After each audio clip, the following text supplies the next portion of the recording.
morning, everyone. How's everybody doing this morning? It's cold out there, isn't it? Yeah, boy, I'll tell you what, it is cold out there. But it's all right, it's okay, it's warm in here. Welcome to the Center of Unity. We are glad that you're joining us this morning. We are going to go ahead and get started with a little music. Lori, why don't you go ahead and get us going?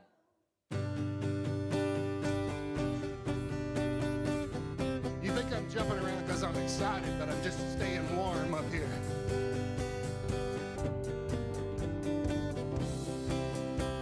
Here we go. Great is your faithfulness, oh God. You wrestle with a restless heart.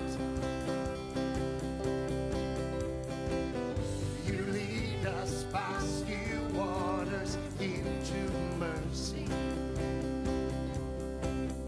And nothing can keep us apart.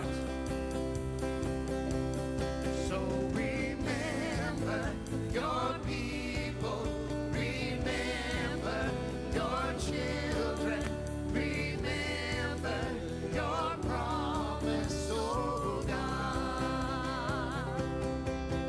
Your grace is enough. Your grace is enough.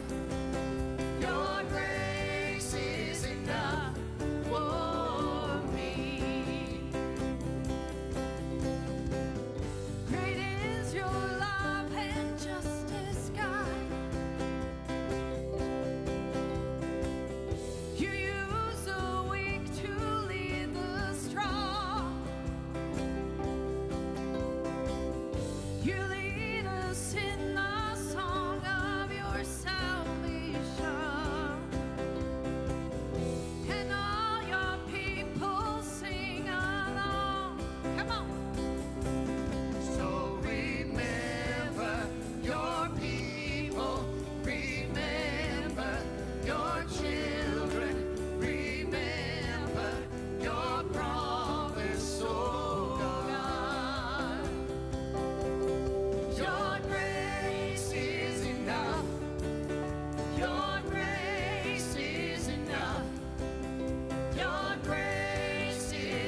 Your grace is enough for me. Come on. Your grace is enough.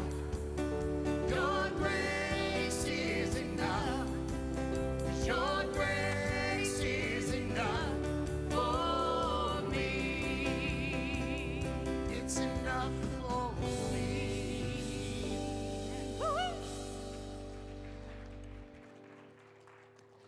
All right, good morning, everyone. So good to see all of you who have braved the cold to come and be here with us in person. And we're also saying a good morning to those of you. We're not judging you at all for staying home by your TV with your coffee or hot cocoa. It's okay.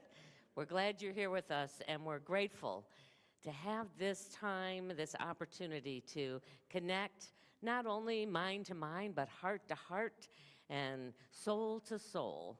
And we're grateful for the many ways in which that's going to unfold on this I'm calling it a beautiful day. The sun is shining, and it is, yes.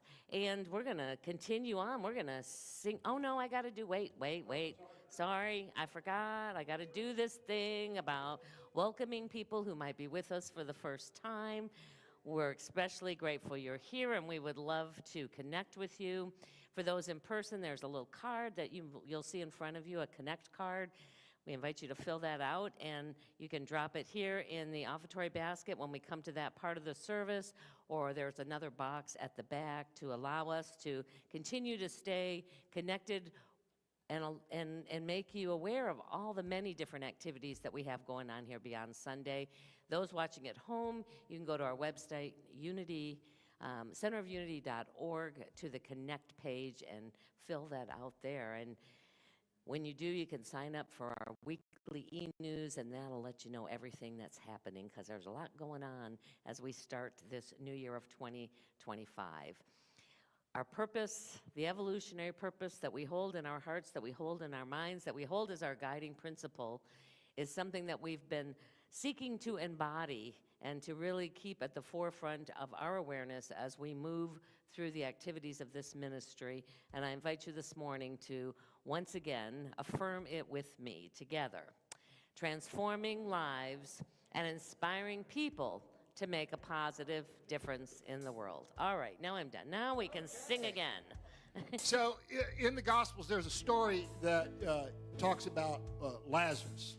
And so Jesus is over here, he's teaching, and he's with his disciples, and Lazarus and his sisters Mary and Martha are over here, and Lazarus gets real sick.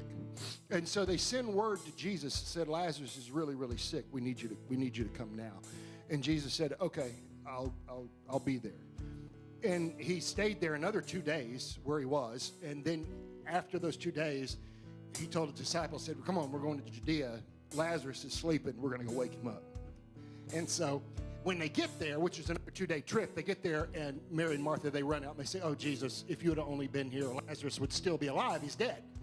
He's dead. And so Jesus said, so he went out and where the tomb was, and he said, roll the stone away. Roll the stone away from the tomb. And they said, Lord, he's been in there 4 days. And the actual scripture says he stinketh. He's been in there 4 days. And Jesus, he just said, roll the stone away. And he stood there and he called out. He called Lazarus out. He said, Lazarus, come on, get up. And Lazarus got up and he walked out of that tomb. So the question this morning is, as we get ready to do this song, where are you in the dark? Where do you feel like you're stuck away in the dark? And Jesus is saying, come on. Come on out of that tomb.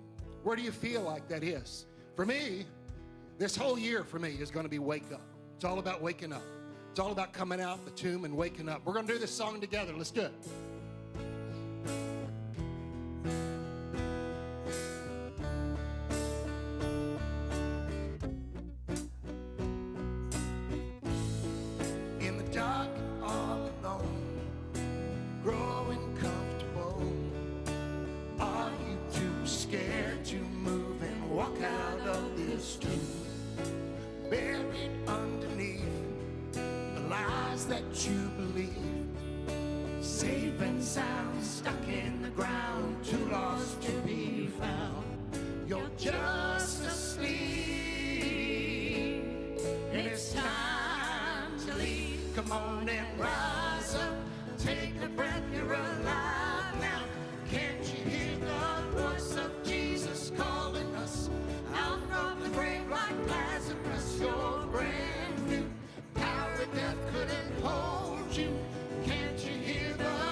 Calling us out from the grave like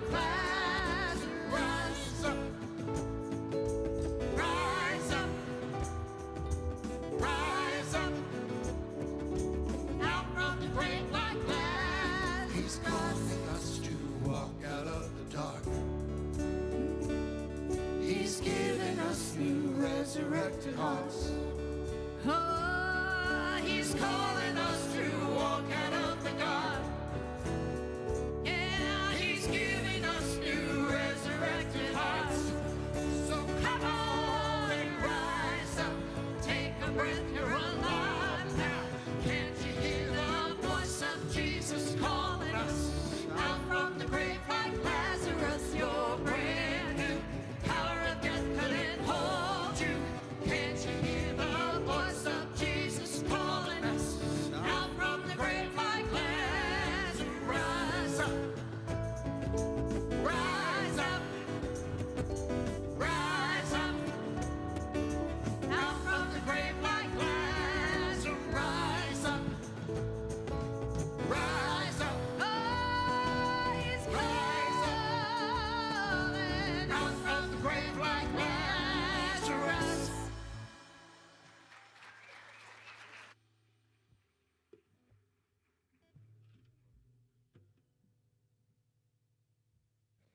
Good morning.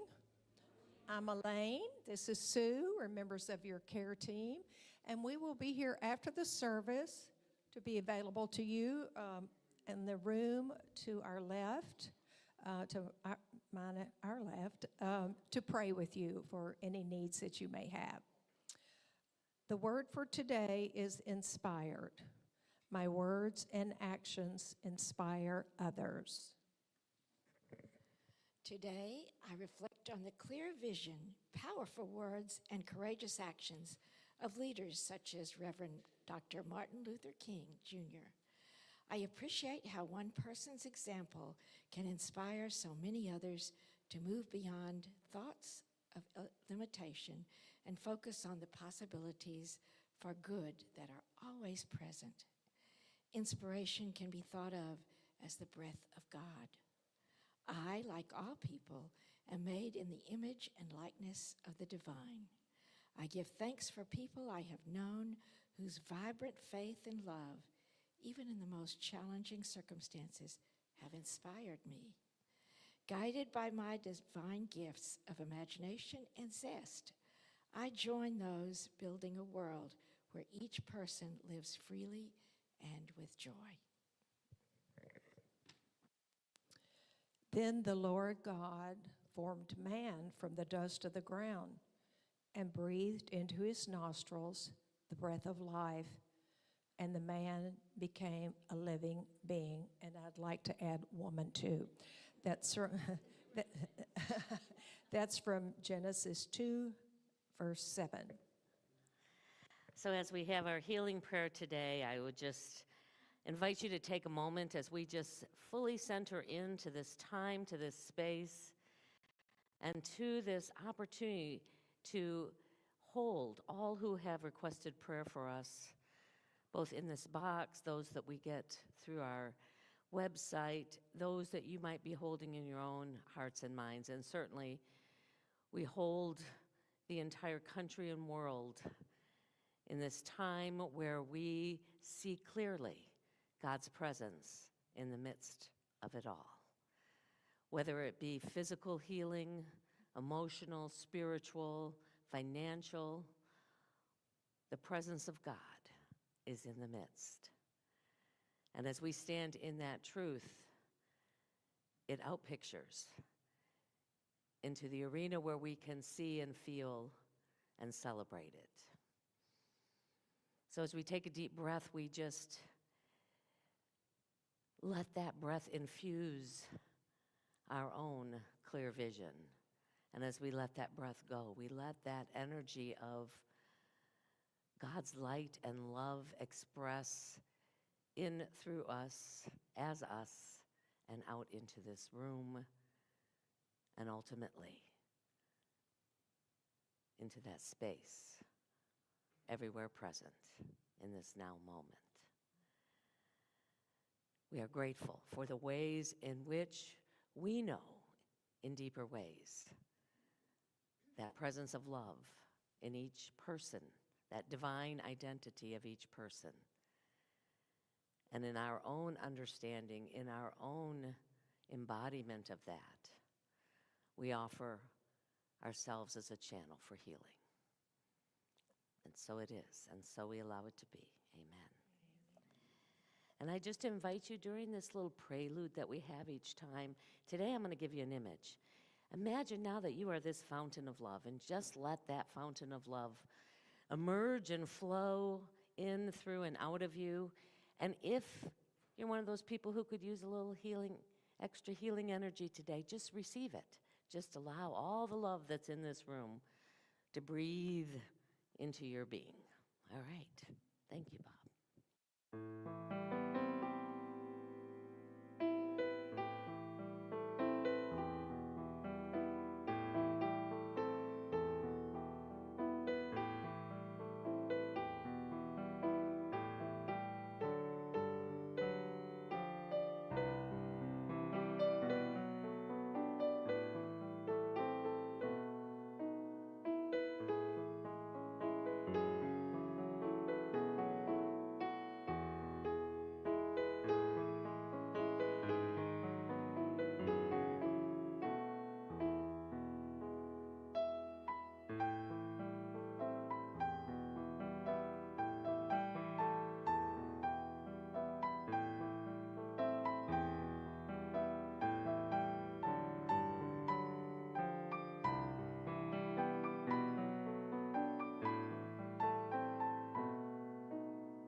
Thank you.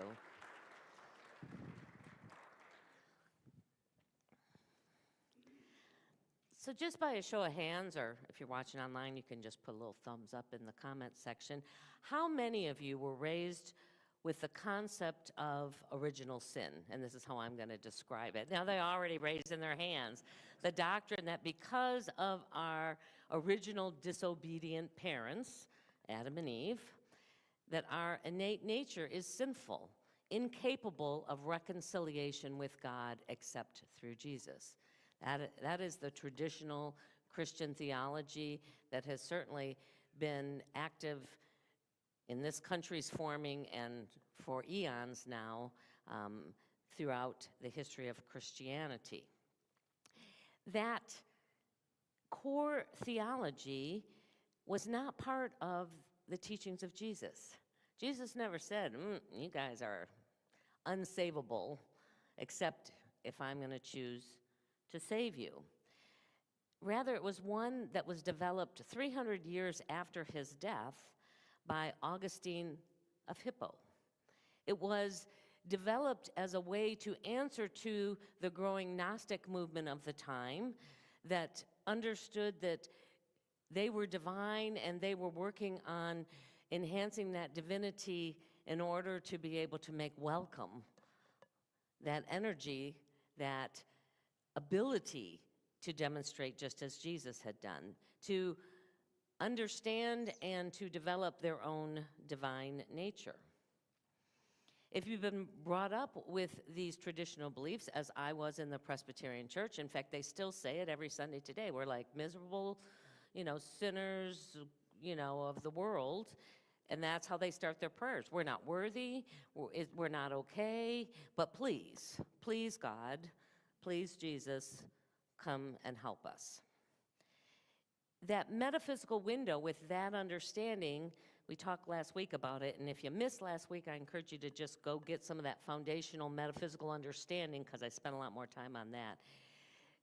That when you're looking for enlightenment through that lens, it's going to be much different than if you were brought up with or have now ascribed to the awareness that you were born divine. It's a very different perspective from which to look at who we are as individuals and who we are in this world, and for that matter, who is that God that is the creator. Interestingly enough, no other world religion, including Judaism, where this idea of the fall of Adam and Eve originates from in the Christian theology, teaches that humankind is innately sinful. they recognize that with free will, humans often do sin, do error, do make mistakes, but they also teach that we have the capacity to express those same divine God qualities like love and mercy and compassion. So as we're looking for greater clarity around trying to understand this great mystery of the nature of God and the nature of humans and the relationship between them, it calls us to look beyond this transient physical and interpret it from that way to the science of what is often called eternal being, or what Eric Butterworth calls in his book, Practical Metaphysics, simply the pursuit of truth. Reverend Butterworth reminds us that the most important mindset in this pursuit of metaphysical truth is to recognize that it's not a stagnant thing, that as we understand and gain more knowledge, as living and growing and changing beings, as more light, more awakeness happens to us, we will see in a new way. We will see in a deeper way. We will expand our own consciousness.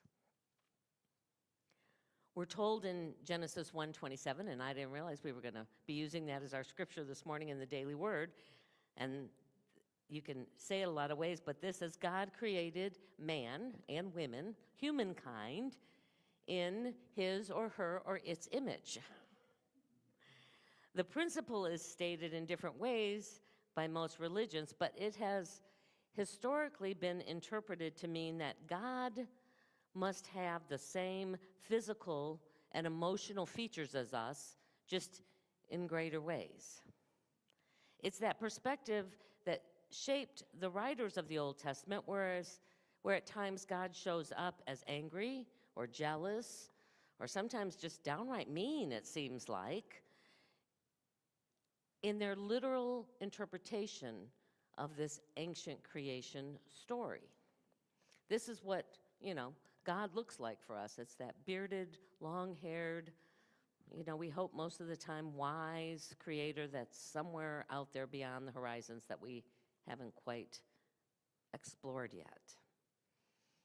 Mystically understood, being created in God's image doesn't mean we look like God in a physical sense. It means that we possess the same qualities as God. You can think of it in modern scientific terms. We have God DNA within us. That's the very essence of who we are. And so when we're looking to try and understand our own nature through this truth that we've been created in that image and likeness, we're looking to understand that from the perspective of what are God's qualities. Jesus said God is love. That was the simplest statement about something that is oftentimes incomprehensible. And so we have been created in that same love and capacity to love as God. God is spirit, so therefore we, in at least our essence, our God DNA, are also spirit. So the biggest challenge, I think, for a lot of us, and maybe even a lot of others on this human journey, is that we have been taught and born into a mistaken identity. An identity that says that we're merely human beings, and if we're lucky, we have an occasional spiritual experience. That we are born in sin, merely a product of our personality, of our culture, of our circumstances, of our family, and we're each destined to die. What if, as philosopher Pierre Teilhard de Chardin discovered in his own metaphysical searching, that we are eternal spiritual beings having a human experience? It changes the way you begin to look at and to understand this experience of life. What if we have been created in the image and likeness of God means that we have that same evolving creative nature as God seems to express into the universe. It's not static, it's always evolving and changing. What if Jesus didn't come as the sacrifice necessary to reconcile us with God, rather as a demonstration of our own true divine nature? Came to reveal and to manifest and to make real that which ultimately, I believe, must become normal behavior of a highly evolved race. It's the direction that we're moving into. The question is, who do you think you are? And that's the question we're going to take into our time of meditation.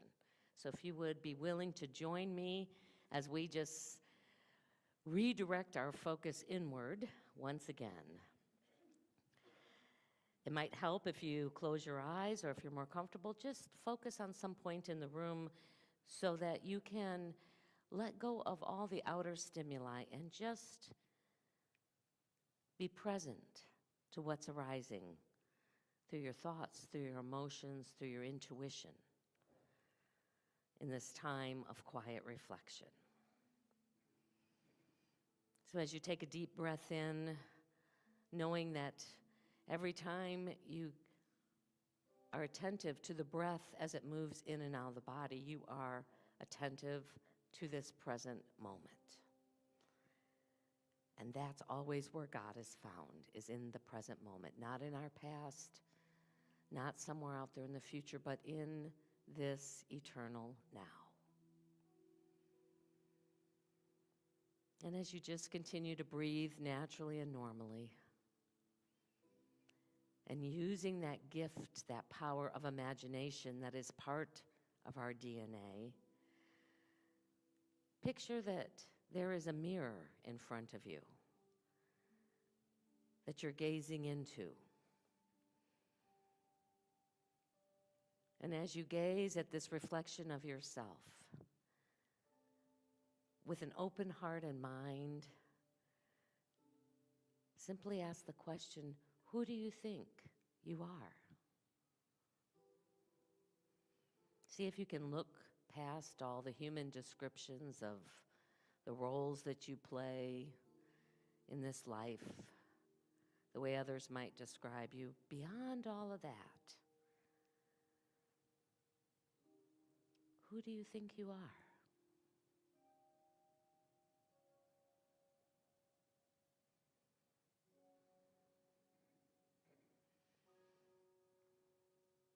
And then as you take another deep breath, see how it feels. What thoughts arise when you are looking at that reflection of yourself and you say, I am the Christ. I am divine. I am the eachness within the allness of God. Whatever feels most comfortable.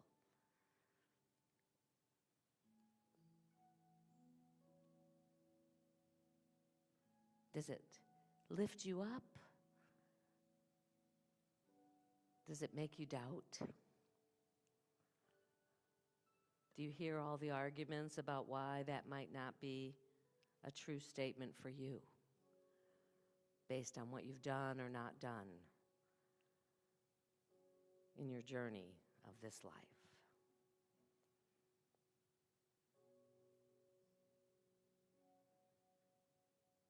One more time, looking at the reflection of yourself. See if you can declare with greater certainty, greater ownership, that I am divine. I am the Christ. I am a unique expression of the Creator.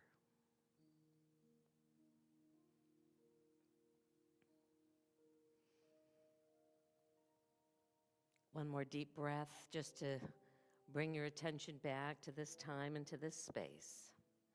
Aware once again of the body that is your earth suit and the bench supporting you. And whenever you're ready, you can open your eyes.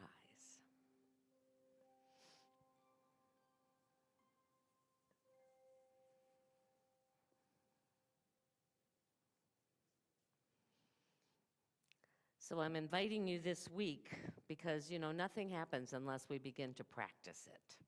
We can think about it all we want, but if we really want to have a way to have it be a part of our experience, if we want to truly shift any of those now what we consider to be beliefs that no longer serve us, we have to begin to practice this. So to make it really real, when you are in your home or getting ready in the morning and looking in the mirror, just take a moment to look at that reflection and say, who do you think you are?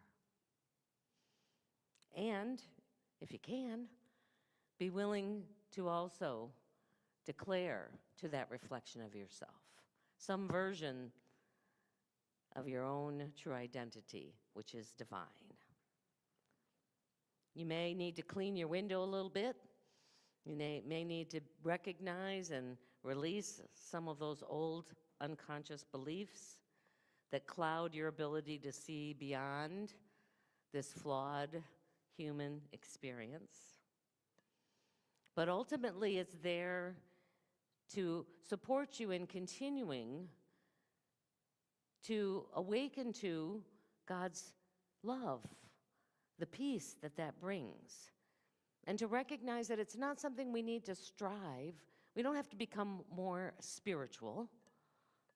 We are already as spiritual as we're ever going to be. It's our very essence. Rather, it's a process of revealing and of embodying the innate God DNA that's already present within us. Heaven is not a destination. It's a state of mind. In the early 80s, as I was embarking upon my own spiritual journey, one of the first things I read that really resonated with me was a book by Shirley MacLaine called Out on a Limb. How many of you remember? Yeah, you're going to show your age along with me. When she discovers through her travels and all of her mistakes, because she had the first probably half of the book, she's telling you, here's how often I screwed up, and here's how many things I did. But when she discovers and gets to that place where she could boldly proclaim, I am God. Do you remember that? It caused quite a ruckus out there in the media world. It was shocking at the time for somebody to say that, especially after they had read through that other part of her life. It's like, how can you stand there and say that you are God? But she wasn't talking about God with a big G. She was talking about God with a small g, the same thing we're just talking about. She recognized that she was divine. That was her true nature. And it took me some time to sort of navigate that and get to an understanding where I could support her in saying that, and I could begin to discover that for myself. And she also said something that has stuck with me all of these decades, and it's this, and this is my invitation also to you this week. She said, don't be afraid to go out on a limb. That's where all the fruit is. So today, you may say certain things about yourself, but God says, you are strong, you are light, you are love.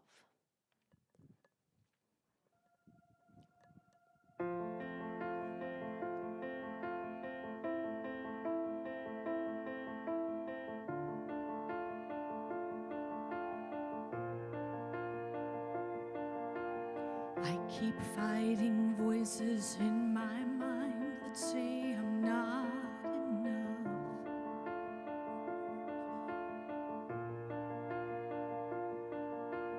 Every single lie that tells me I will never measure up.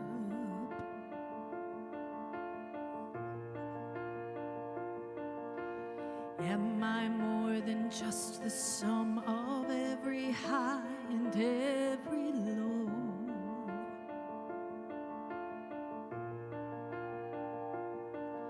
Remind me once again just who I am, 'cause I need to know.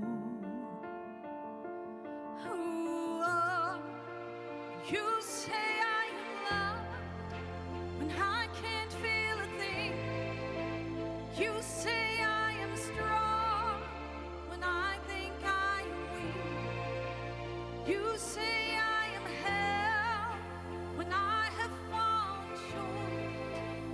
When I don't belong, oh, you say I am yours. And I believe, oh, I believe what you say of me. I believe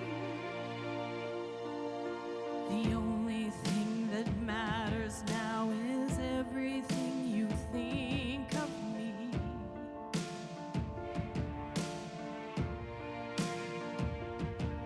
In you I find my worth, in you I find my identity. Ooh, and you say I am loved when I can't feel a thing. You say I am strong when I think I am weak. You say I am held when I am falling short. And when I don't belong, oh, you say I am yours. And I believe, oh, I believe what you say of me. Yes, I believe.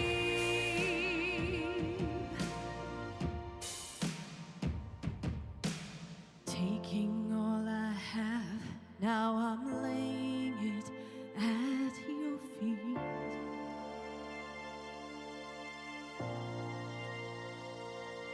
Oh, you have every failure, God. You have every victory. Oh, yeah. And you say I am loved when I can't feel a thing.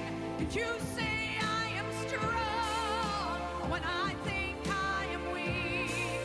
Oh, you say I am held when I have fallen short. When I don't belong, oh, you say I am yours. And I believe, oh, I believe what you say of me. Yes, I believe, oh, I believe what you say of me. I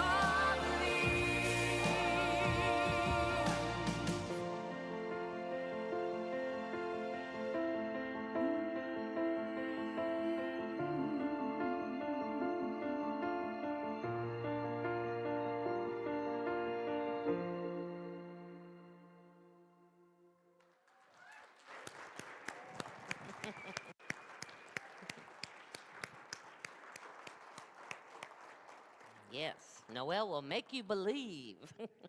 Well, it is our opportunity now to share of our financial gifts and tithes and love offerings with this ministry.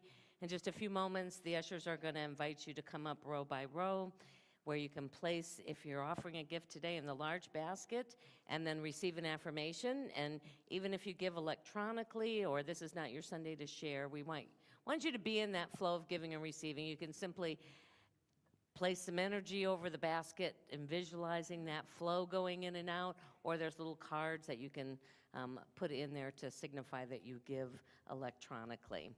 I just wanted to, I know probably have a quick announcement coming up here in a minute about the annual meeting, but I wanted to make sure everyone understood anybody can come to the annual meeting. It is open to everyone. We would love all of the people who have a vested energy and interest and desire to see this community continue to thrive and to grow, to come and be a part of it and hear what's going on. We will need everyone to exit the sanctuary once service is done, and then you would come around to this door over here. Those who are voting members will be able to pick up a ballot there, and you can pick up an agenda even if you're not a member, and then come back into the sanctuary. We're going to take about 15 minutes once we're done to hopefully make this process happen quickly, and we've got a few snacks back there if you want to run and get a quick bite to eat before you come back in here. I don't imagine we'll go much more than an hour. So there's all the details about it.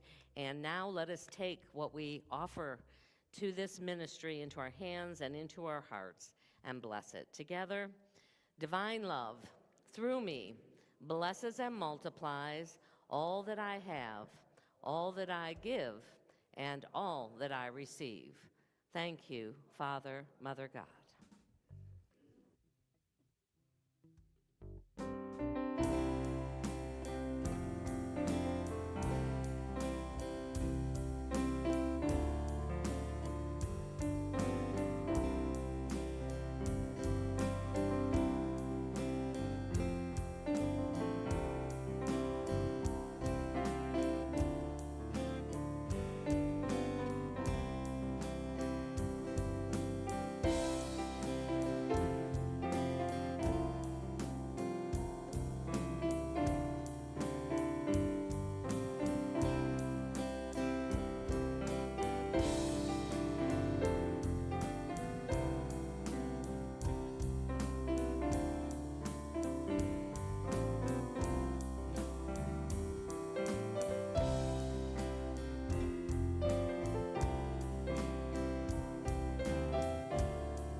morning.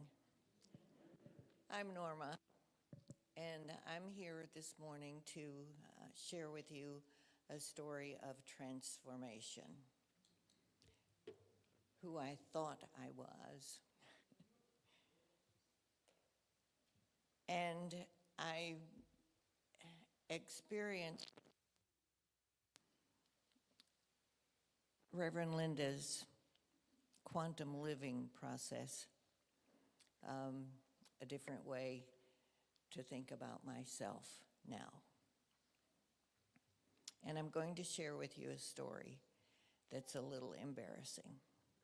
So, so my friends out there are praying for me. And of course, there was an incident where I discovered I had a shadow self and a trigger that I didn't really know I had. So I'm going to tell you a little bit about that. And my friends will keep praying.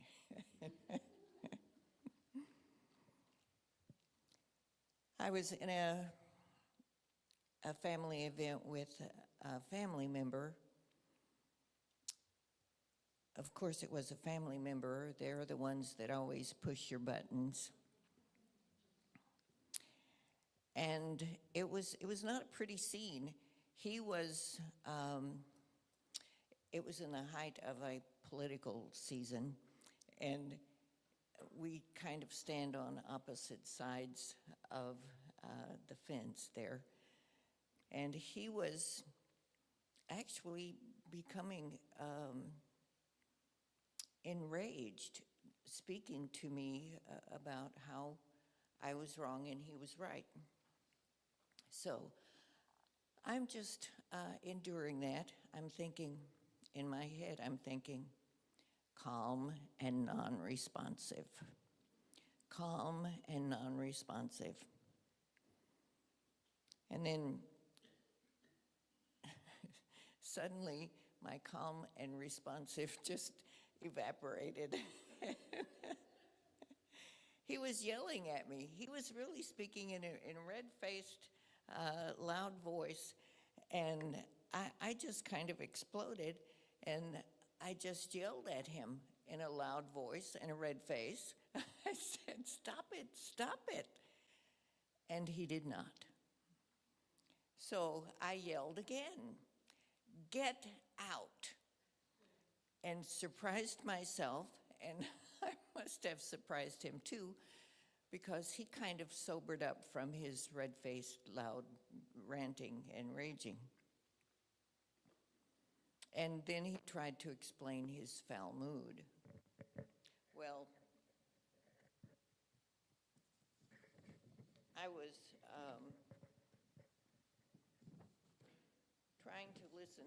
trying to listen to his explanation, and I was standing there thinking, oh my gosh, did I really do that? Did I really do that? So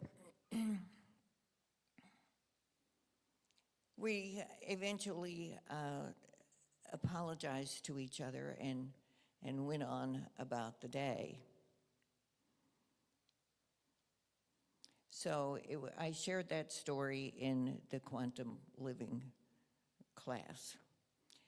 And the process, that program is, Reverend Linda is going to present again this year, I believe. So you'll have an opportunity to do something like this as well. And the process is to take this into prayer and meditation and discover what it was in me that caused that outburst. And I discovered it was pretty deeply rooted. So it required lots of prayer and meditation. So in that prayer and meditation, I recalled in my early life my family of origin, I often heard girls don't need to go to college. They just get married and have children anyway. And so I did. That's what I did. I didn't go to college until my children were in high school. And for the next few decades, I took classes at North Lake and Dallas Baptist College and some others, some off-campus classes, and many vacations were spent at Unity Village, at Unity School for Religious Studies. And I never achieved a degree. And I believed that I was less than my friends and colleagues, all who had degrees. So the next step in the process, could this be true? Was I really less than? So some more deep prayer and meditation. And I sort of examined the rest of my life. And I was reminded that I was always seeking education. And while my children were teenagers, I was at the same time managing a home and a husband and a full-time job where my coworkers had degrees. And through this process, and much prayer and meditation, I was able to value myself and my education. And I realized, though I don't have a degree, what I do have is a unique, varied, and unconventional education. And I thank you for listening to my story of transformation.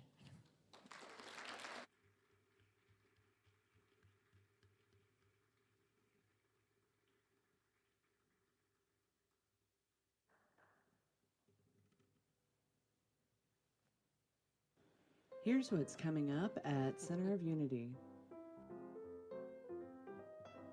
Celebrate the Chinese New Year with the court group at P.F. Ching's in Grapevine. RSVP by January 22nd to Barbara Looters. Join Norma Crawford and others online every Tuesday at 11:30 a.m. for the Metaphysical Bible Interpretation class, where we refocus our attention on the good that God is making available to us now. Each class is self-contained. The Zoom ID is on the screen, or you can access it from the website or the COU app. Want to discuss today's message in more detail? Then join us in person or online next Sunday at 9:30 a.m. for Adult Sunday School, where there's always an interactive and lively discussion. The Zoom ID is on the screen, or you can access it from our website or the COU app. There are multiple ways you can make a donation to Center of Unity. You can drop your donation off at the church, mail it to our P.O. Box, visit our website, or use the COU or Venmo app. Your continued support is greatly appreciated. Thank you for joining us this week. It makes a difference when you're here, because, man, when you sing and you engage, and it's just cool when we're all here together like this. Bob, let's bring our kids in. This little light of mine, I'm gonna let it shine. This little light of mine, I'm gonna let it shine. This little light of mine, I'm gonna let it shine. Let it shine, let it shine, let it shine.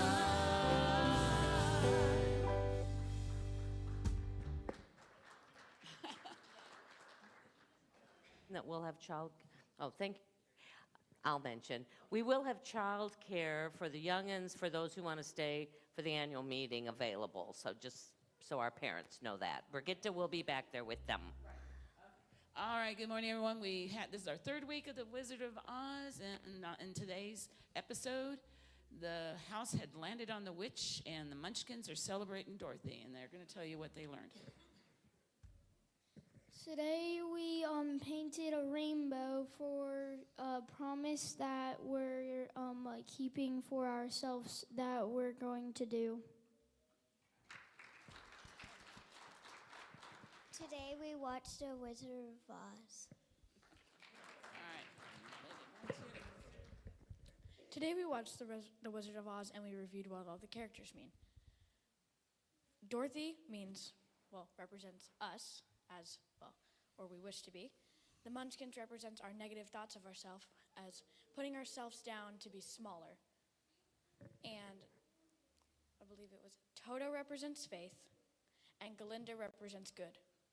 That good is always with us and always will be. Oh, you want to share? Okay. We watercolored rainbows, and the rainbows meant that even in the dark times like rain, there's always something good after. All right. Okay, and there we go.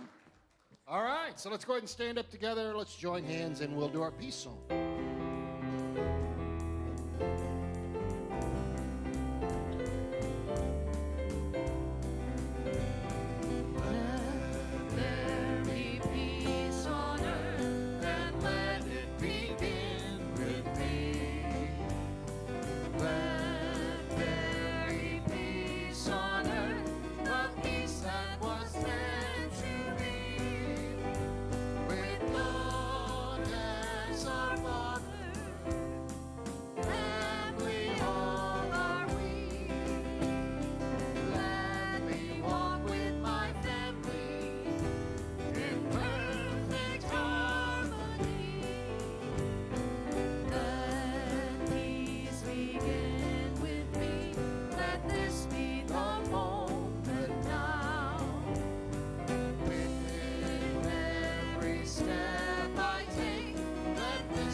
So as we move into this day, into this week, exploring who we are, who is our true identity, we go knowing our prayer for protection together, and we'll do call and response.